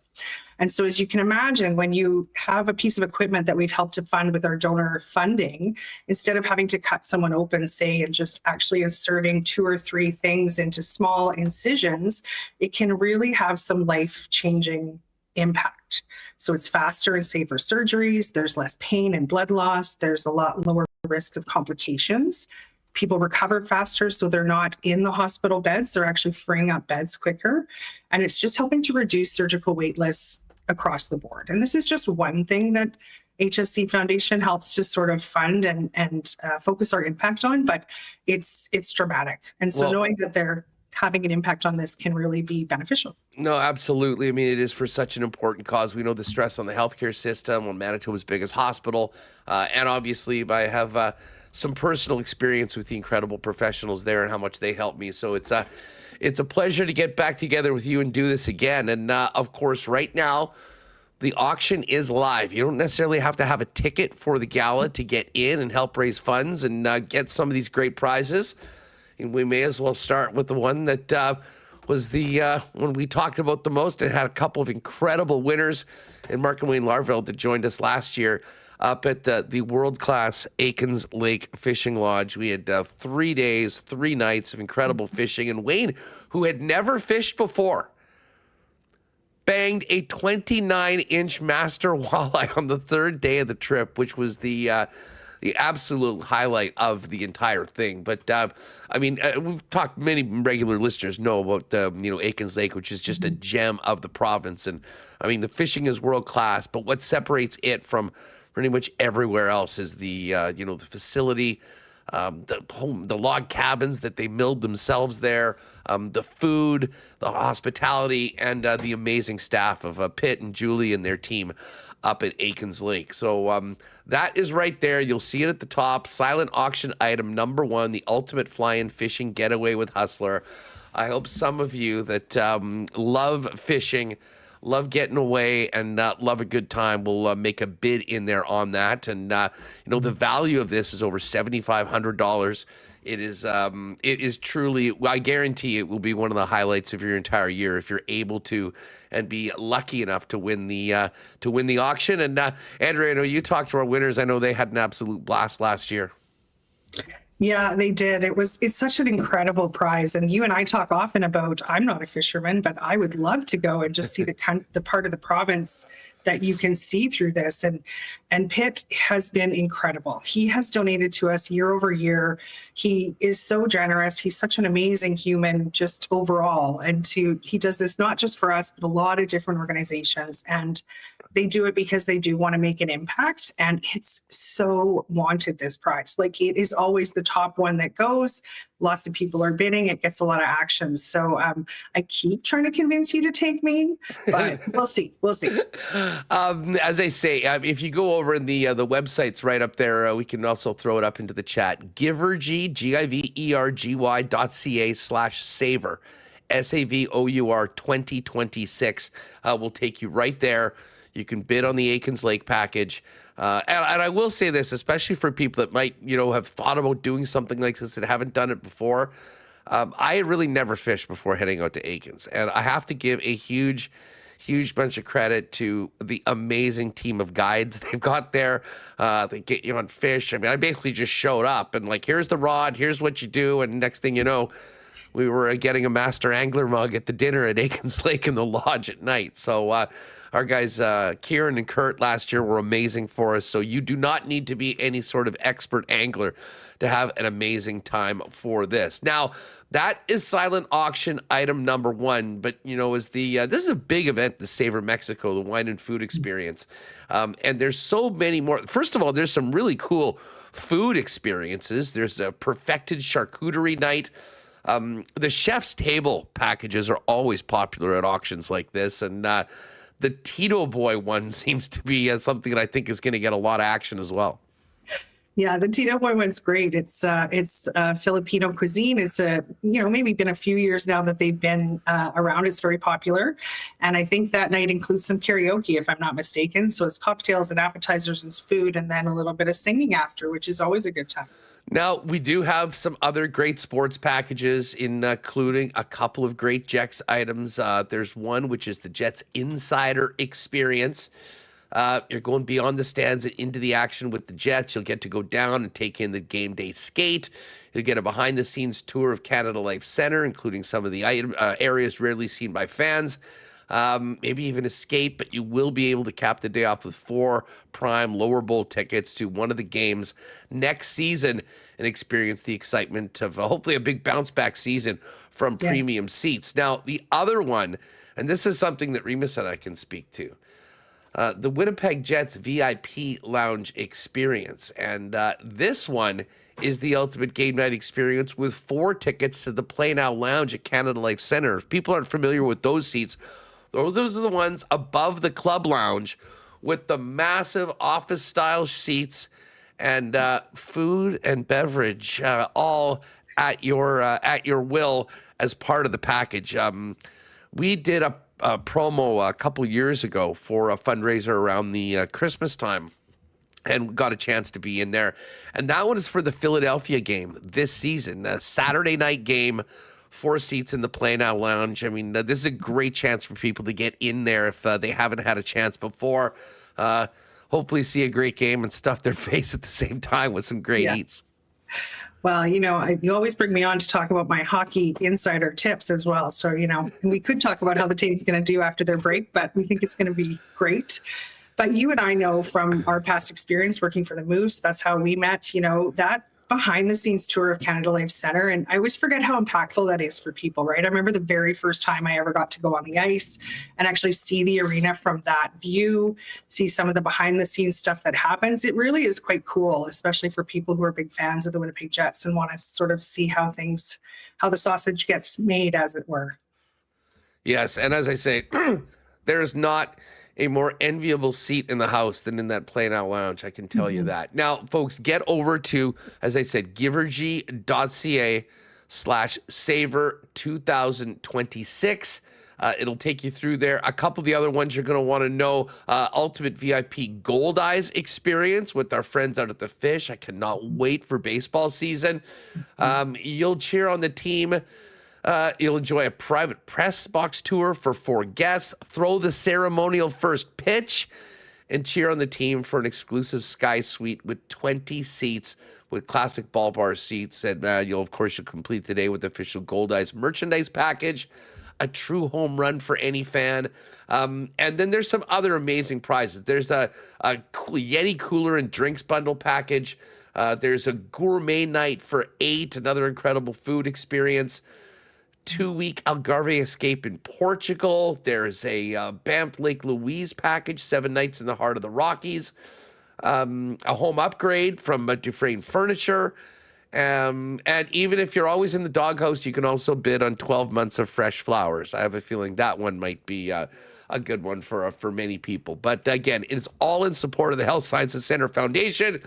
It is live right now up until Saturday night, the night of the event, which is the 21st, and the Savor Mexico Wine and Food Experience, all in support of the HSC Foundation. So get out there. Would love to hang with one of you for 3 days out at the beautiful Aikens Lake Wilderness Lodge. But the Jets, the Gold Ice packages, all the incredible food experiences is all up right now, and it's all in support of the HSC Foundation. Andrea, looking forward to hopefully taking this to another level this year. Good luck with the gala and the event, and look forward to talking to you soon about who we're taking up to Aikens. Yeah, sounds good. Thanks so much, Huss. We can't thank you enough for all your support. It's our pleasure. Yeah, jump on that, folks. givergy.ca/savor2006. All in support of our friends over at the HSC Foundation. All right, we got an extra end in curling. Italy, Sweden heading into the second period. Let's get Remis back in here and head over to the cool bet lines. Oh, Sweden's up 2-1 at the end of the first period. Feeling a little bit better about my Sweden -5.5 wager for today, Reem. Did not expect Italy to be up 1-0 early in this game.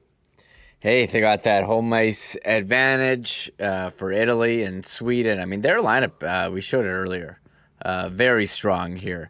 Very good top line, top 6. Nylander, Eriksson, Ekempe, Bratt, Lindholm, Raymond.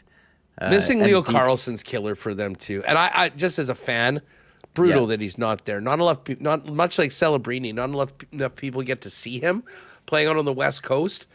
He is such a stud, and obviously they made a great pick taking him over Fantilli, but not able to play.